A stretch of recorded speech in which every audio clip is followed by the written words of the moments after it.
എന്റെ ഭാര്യയായിട്ട് നീ ഇറങ്ങി വന്നോളാം. കളിച്ച് കളിച്ച് എന്റെ മുറ്റത്ത് തോന്നിട്ടാണോടാ നിന്റെ കളി?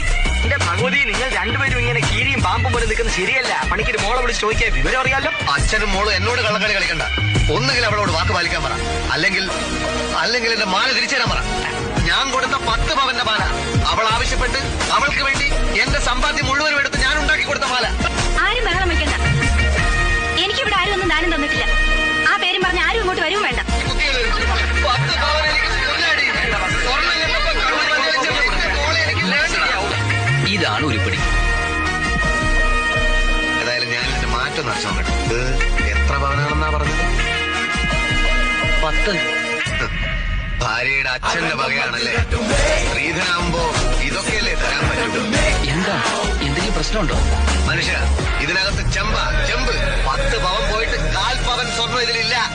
സംശയം ഉണ്ടെങ്കിൽ എവിടെ വേണമെങ്കിലും കൊണ്ടുപോയി പരിശോധിച്ചു. ഇപ്പോഴെങ്ങനെ തട്ടാൻ തട്ടിയോ? അന്ന് നിങ്ങളൊക്കെ എന്നെ കളിയാക്കിയില്ലേ? 10 പവൻ ഒരു പെണ്ണിന് കൊടുത്ത ഞാൻ ഒരു പൊട്ടനാണെന്ന് വരെ പറഞ്ഞില്ലേ? ഞാൻ കൊടുത്തത് ചെമ്പ, തനി ചെമ്പ്. ഞാൻ ജനിച്ചത് ഒറ്റ തന്തക്ക, തട്ടാൻ ഗോപാലനായ എന്റെ തന്ത.